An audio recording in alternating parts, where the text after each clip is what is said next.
جیسا کہ آپ کو معلوم ہے کہ میں نے یوٹیوب پر ایک ریئیکشن اپلوڈ کیا تھا کہ ایک جگہ ہے، جگہ کا نام تو مکمل لوکیشن تو نہیں بتاؤں گا، راجوری کے اندر ایک مسجد ہے۔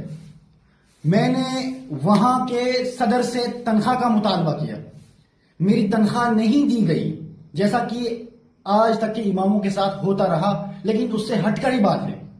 ایک بندہ جو ہے صدر کا بیٹا ہے، نام شاہنواز ہے، نام بتا دیا، تو وہ میرے پاس آیا، وہاں پہ میرے پاس وہ ثبوت بھی موجود ہے، جب وہ آیا وہ سب پورا مکمل میرے پاس موجود ہے، جو بھی آپ چاہیں لے سکتے ہیں۔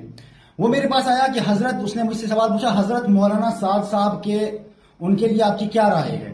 میں نے بولا دیکھو وہ بڑے ہیں، ہم کون ہوتے ہیں رائے دینے والے، لیکن وہ جو کام کر رہے ہیں ابھی وہ امت سے ہٹ کر ہے، وہ لوگوں کو ابھی گمراہی پہ لے رہے ہیں، پہلے ان کے کام بہت اچھے تھے۔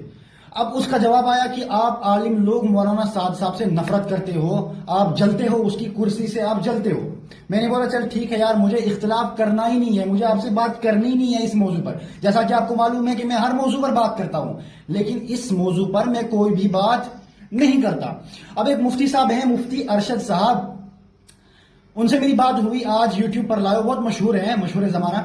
ان سے میری بات ہوئی تو ان کو میں نے یہی سوال پوچھا کہ حضرت آپ بتائیے مجھے اس بارے میں آپ کیا کہنا چاہتے ہیں، آپ کی کیا رائے ہے؟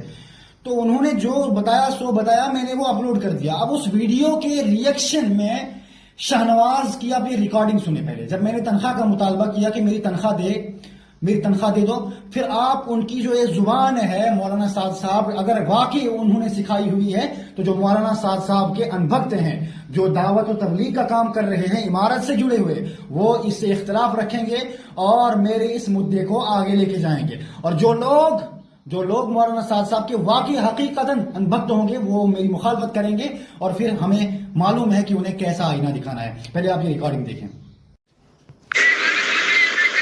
میرے باپ نے تیری ماں کی گانڈ ماری، مادر چود، سالہ الو کا پٹھا، بہن چودہ پتر، مادر چودہ میرے سے بات کرنا، باپ سے بات کرتا ہے الو کے پٹھے، تیری ماں کی ایسی کی تیسی، تیری بہن کے ساتھ۔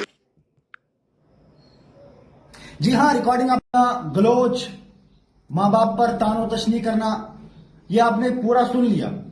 ان کا کام ہی یہی رہتا۔ میرے پاس ایک ایسا ثبوت ہے، آپ پہلے اسے دیکھیں، جب مجھے وہاں سے نکالا گیا، پہلے اب یہ 3-4 مہینے پرانی بات ہے، میں نے ابھی تک مانگا بھی پیسہ۔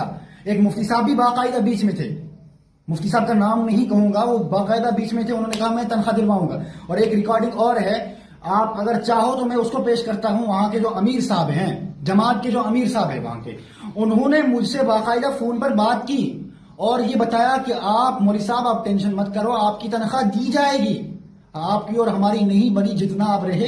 وَمَا مِن دَابَّةٍ فِي الْأَرْضِ إِلَّا عَلَى اللَّهِ رِزْقُهَا وَيَعْلَمُ مُسْتَقَرَّهَا۔ آپ جب تک رہے، جتنی دیر رہے، عزت سے رہے، کوئی مسئلہ نہیں، آپ کی تنخواہ میں دلوا دوں گا، یہ وعدہ کیا۔ پھر تنخواہ کے بدلے میں مجھے گالیاں مل رہی ہیں۔ تو اللہ سے دعا ہے کہ اللہ ان تبلیغیوں کو صحیح راہ پر چلائے، ورنہ یہ ان بھکتوں نے، آج ان بھکتوں نے پوری دنیا کو ختم کر دیا۔